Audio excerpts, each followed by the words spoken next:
अस्सलामुअलैकुम वरहमतुल्लाहि वबरकातुहू। मैं हूं आपका मेज़बान हकीम सैयद मोहम्मद अब्दुर्रहमान। मैं आज अपनी नई वीडियो में आपको खुशामदीद कहता हूं। आज हमारा जो टॉपिक है वो है पित्ते की पथरी का इलाज, जिसे इंग्लिश में गॉल ब्लैडर स्टोन्स भी कहते हैं। और लोग इसके लिए दर बदर की ठोकरें भी खाते हैं, लेकिन कोई ख़ास अफाका नहीं होता। दर्द की शिद्दत की वजह से अक्सर लोग जो हैं वो बहुत परेशान हो जाते हैं और अक्सर हकीम या तबीब या होम्योपैथिक डॉक्टर्स के पास चले जाते हैं और कहते हैं कि हमें पित्ते के अंदर पथरी है। तो मैं आपको यहाँ पे ये भी आगाह कर दूँ, जब तक आपने किसी अच्छे से डॉक्टर से अल्ट्रासाउंड नहीं करवाना, तो ये बात मेरी जहन में याद रखिएगा कि जब तक आपने अल्ट्रासाउंड नहीं करवाना, आपको किस तरह मालूम होगा कि आपकी पित्ते के अंदर पथरियाँ मौजूद हैं।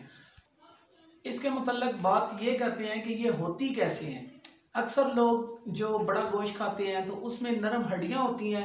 जो लोग गोश्त के साथ नरम हड्डियां खा जाते हैं और उनको उस वक़्त तो बड़ा लुत्फ़ आता है, लेकिन ये भी मैं आपको बता दूं कि वो इसी लिए इसका सबब बनती हैं।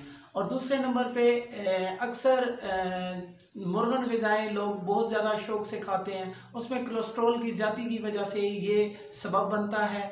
और ऐसी चीज़ें भी लोग बहुत ज़्यादा इस्तेमाल करते हैं जिसमें घी वगैरह बहुत ज़्यादा होता है, ये भी एक इसका सबब है। अब आते हैं इसकी अलामत की तरफ। तो यहाँ पे मैं आपको बता दूं कि सबसे पहले इसका यहाँ पे जहाँ पे ये आखिरी पसली बनती है यहाँ पे दर्द होता है, और दूसरे नंबर पे ये जो यहाँ पे पसलियों का जोड़ बनता है यहाँ पे मैदे के मुंह के ऊपर दर्द होता है। तो फिर मैं आपको यहाँ पे ये बता दूं कि मेरा नुस्खा इस्तेमाल करने से पहले आपने किसी अच्छे से स्पेशलिस्ट जो डॉक्टर होता है इसका, उससे आपने अल्ट्रासाउंड करवाना है। अगर आपको पथरियाँ नज़र आए, मतलब डॉक्टर आपको इसकी रिपोर्ट पॉजिटिव दे देता है, तो आपने तब ये नुस्खा इस्तेमाल करना है। और नुस्खा इस्तेमाल करने से पहले सबसे पहले मैं आपको ये भी बता दूं कि वो लोग ये नुस्खा ना इस्तेमाल करें जिनको ब्लड प्रेशर का मसला बनता है। अब आते हैं नुस्खे की तरफ। सबसे पहले आपने सुड लेनी है, और अच्छी किस्म की सुड हो। ये देख सकते हैं आप, अक्सर पिंसारियों से आपको ये मिल जाएगी चीज़ें। तो ये सुड लेनी है आपने 50 ग्राम। उसके बाद ये निशादर है, तो निशादर में देख लीजिएगा कि बाज़ार में 2 किस्म का निशादर मिलता है। इसमें गोल टिक्की नुमा भी निकला हुआ है, वो आपने नहीं लेना, बल्कि आपने ये डली जैसे निशादर इस्तेमाल करना है। ये आपने लेना है 24 ग्राम, और साथ में ये काली मिर्च है, काली मिर्च आपने 12 ग्राम लेनी है। तो यहाँ पे मैं आपको ये भी बता दूं कि काली मिर्च आजकल मार्केट में कबाब चीनी के नाम से भी निकली हुई है, तो वो लेने से थोड़ी सी एहतियात करें ताकि आपको इस चीज़ का रिज़ल्ट मिले। वो तो नहीं बताएंगे आपको, लेकिन आपने कोशिश करना है कि ख़ुद देख लें कि काली मिर्च है या कबाब चीनी है। तो यहाँ पे मैं आपको एक दफ़ा नुस्खा फिर रिपीट कर रहा हूँ।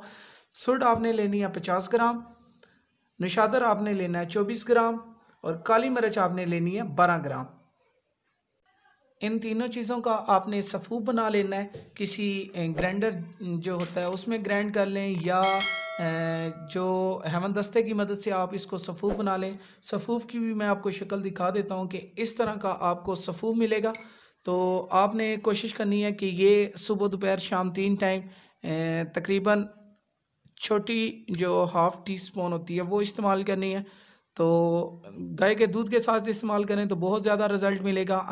और इसके अलावा अगर कोई बंदा ये खाने से मतलब उसको हिचकिचाहट महसूस होती है, तो कोशिश करें कि बाज़ार से इस तरह के खाली कैप्सूल ले लें, थोड़े से ले लें जितने वो इस्तेमाल कर सकता है। खाली कैप्सूल आपने इस तरह एक को ओपन कर लेना है और फिल करके सुबह दोपहर शाम 3 टाइम खाना खाने के बाद आपने पानी के साथ इस्तेमाल करना है, या गाय के दूध के साथ भी आप इस्तेमाल कर सकते हैं। इसके साथ आपने नरम ग़िज़ा का इस्तेमाल करना है, खरबूजे का ज़्यादा इस्तेमाल करें और दूध गाय का ज़्यादा इस्तेमाल करें।